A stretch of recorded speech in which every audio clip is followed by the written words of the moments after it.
Oi, bari mas'uudin bana. Amma sinjiru. Kaasawuna duniyaa jedhamanni kun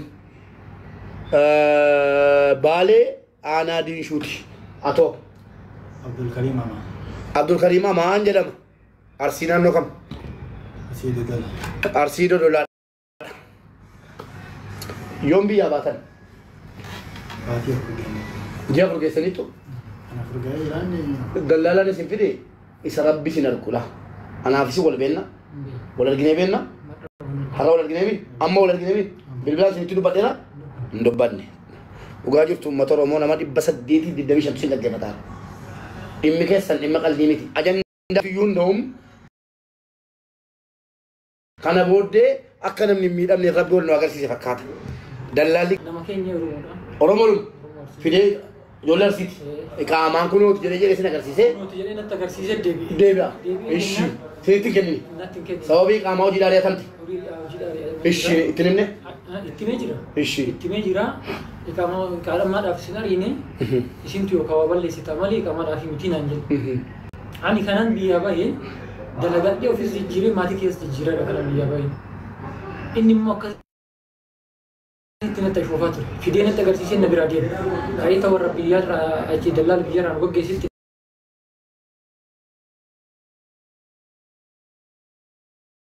Awwal hajii. Lakkoofsa qabdaa? Lakkoofsa isaa qaba. Kenni. Atoo isuma si fidee? Tokkuma. Kanuma dhugaan jirtu. Amma sana booddee ari'atamtan. Yeroo ari'atamtan itti bilbiltaniitu. Itti bilbiltanii akka ari'atamtan itti bitanii. Durana mindaan kan rooggatee mindaan. Mindaan fudhanne? Mindaan fudhanne. Tasuma. Waan haga dhufnee kana wanni. Mindaan nyaarranne? Nyaata hoosii kennisu. Yeroo san. Himannee jirra. Nyaata qabdanu? Himata iyyuu himannee jirra. Nyaata guyyaa barbaadinu kenna guyyaa barbaadinu kenna.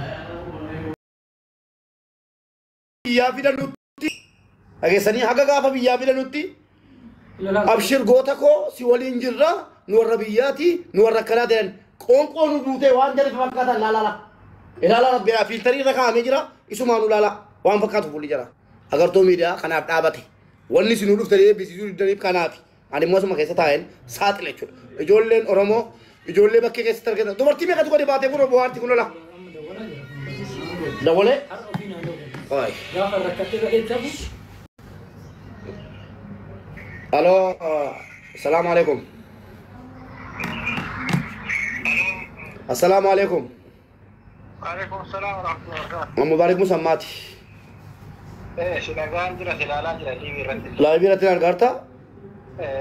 Ijoolleen kun kunoo ji'a hojjetanii qaamaa ittiin kennine birrii kafalatanii dhufanii beela'anii akkatti bittee dhiiftee irraa deemtee jennaan kafaleen taksii birrii deebishe kafalee ayyee si kabanya si jaalanna akka nama tokko anis baay'een sin kabaja baay'een sin jaalladha garuu warra waan qabne wajjin hin dhaabadhaan amma sa'aatii kana wal arguu dandeenya naafati eeyyee wal arguu dandeenya tole akkuma jirtu kana samman dhufa sa'a kan tole qottu rakkoon qabu lakkoofsa kanaan lokeeshinii si ergaan naa ergi amma naa dawwal tole inni fedheeraa dhufu akka lakkoofsa baasanii fidi Amma wanti kun sadarkaa kana gaheefi malee waan an godhuufi miti jaarsi mana murtiitiin fuudhe guyyaa dheengaddaa. Jaarsi kamtu? Jaarsi biyyaa jechuudha achuu akkuma tasaa namni biyyaa wayii achitti nu arganne aanaa gaafati.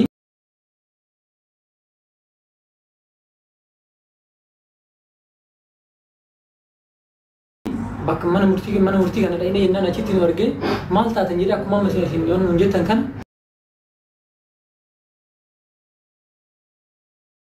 rakkoo akkana dhufnee jennaan afaanis akkasitti baay'ee hin dandeenyu sababa kanarraa jaarsa kanatti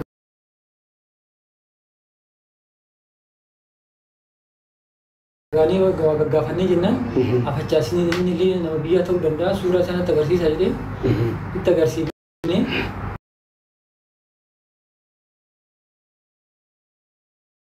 sababa sanirraa bakka isiniif hin rakkoo keessan furmaata isinii goona jedheen waliin xaaraa ture. Guyyaa sadeen kana jechaadha. Guyyaa 12 dhuguma bakkee bultanii?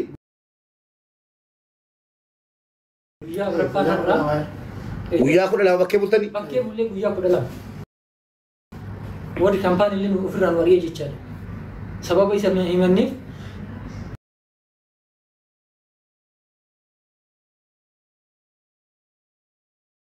warri kaampaaniilee ofirraan waree. Achi dura beelamee namaa turre jira dhugaan jirtu.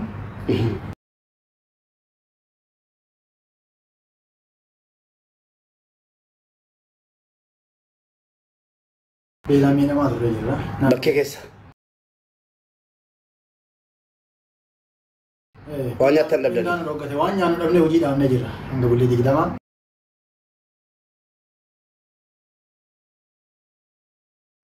Dhageessanii? Bullee 20 sagalat dhaga hojii kuusitti. Guyyaa 20 haganaa kan waan nyaannu si qabu.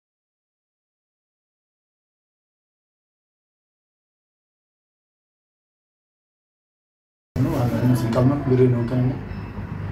Birrii ji'a meeqaa?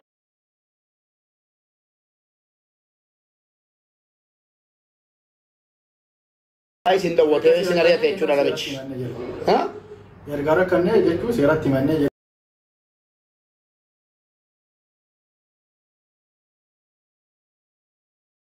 Seerri biyyaa beellama fedhate jedhamu akkuma jedhamu kana. Seerri biyya kanatti xiqqoosii ni tura. Geesse ni tura nan beekaa argeerasi rakkoon qabu.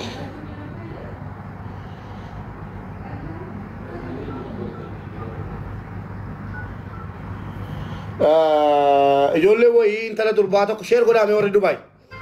Maqaan isaa inni.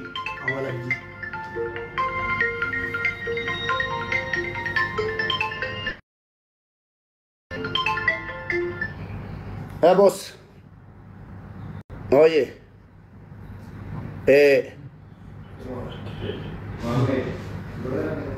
Si barbaadan naan jedhe.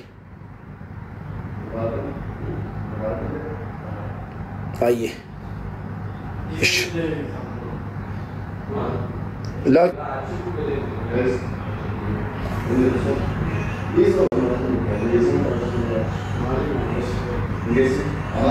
Assalamualaikum. Abbaan itti argameera. Sila buchee kee ganama fiduufan ture. Ordofi. Maal jette? Maali? Mara koma. La. Jala rakkoon qabaate. Achuma jiraan. Ashi lokeeshinii si harka. Ashi. Ijoolleetti kennanii kan isin jettanu siistamni biyya kanaa haala rakkoodha. Tokkoffaa irratti namni kun ijoollee kanaa kaansel gochiisee biyya kana keessaa baasuu danda'a. Akka jarri lammataa isin galle gochuu danda'a waan isin dhibu. Dhageessanii ijoollee kana kaansel godhee lammata akka jarri biyya kana hin seenne gochuu danda'a. Biyyi kun rakkisaadha. Namni si fidee namni waraqaasii galchee waraqaasii xumursiisee abbaa keetii wasiila keetii eessuma keetii. Isa malee socho'uu hin dandeessu. Dhageesse isa sirreessuu danda'a. Ijoollee kan silkii maatii keessatti qabduuti. Silkii maatii jalaarraan fuudhan hangalmeessaa silkii koo bakka dugda jaraatti miila jaraatti harka jaraatti katabaa. Dhageessanii. Kun akka jarana kun nama nan godha uummata Oromootti mallaalaa jechuudha. Waa tokko asin goraa achiin goraan hin jiru. Dhageessanii yoo jireenya waliin akkatti laaqnee balleessuu ta'e malee dhageessanii tokkoffaa irratti mubaarakiin akkanatti qanaa ittiin ilaaluu hin dandeessu biyya kana keessatti. Dhageessee qanaa ittiin ilaaluu hin dandeessu. Sirreessi obbolaa keetii. Dhageessanii hin sirreessi taa sirreessi.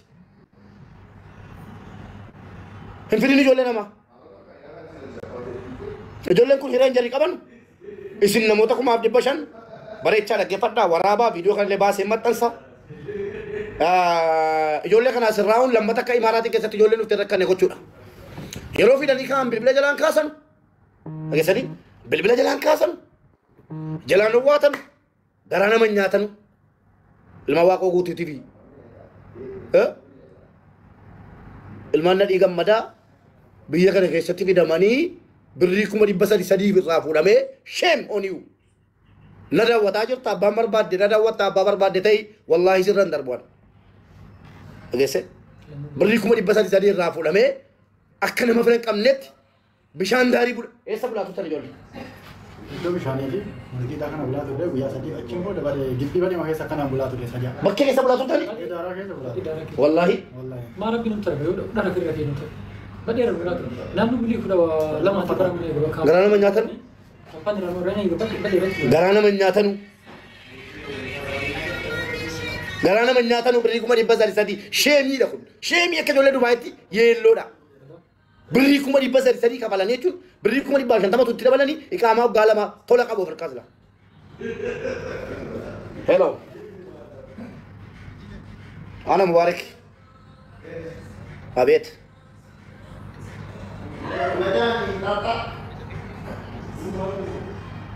ما جته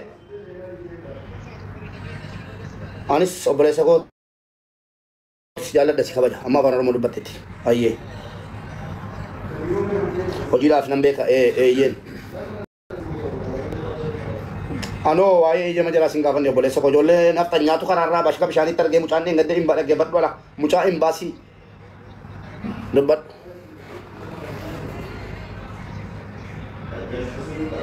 ماشي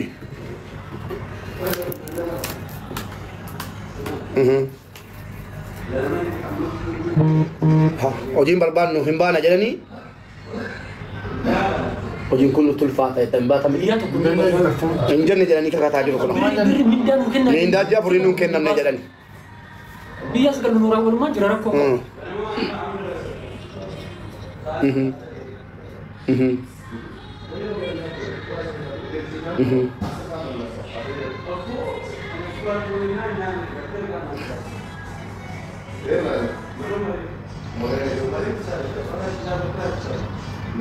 Baik.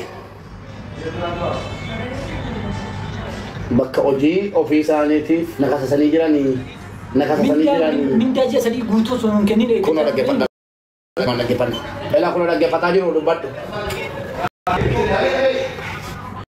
kana dhiisi dhageenu kana dhiisi maanguddoo guyyaa sanillee asitti finnaan maanguddoo guyyaa si waliin rakkachaa oolisan maanguddoo sun sitti alfanii sirratti dubbatan rakkoon qabu amma akka goonu obboleessa koo dhaggeeffadhu anwaa tokko si malaan ijoollee si kasasanii jiru organiseera sin kara waraqata seeraa ofirraa qabdu meseejii qabdu kasasaniitu sin kasamnee ishi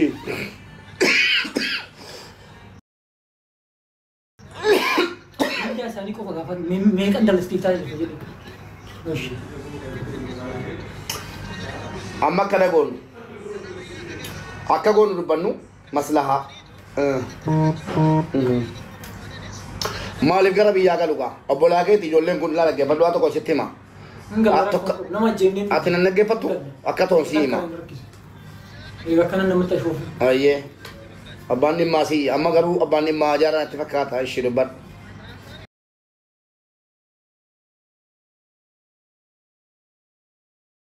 ayyee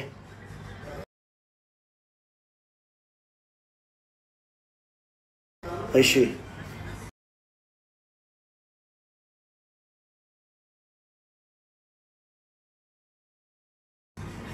ماشي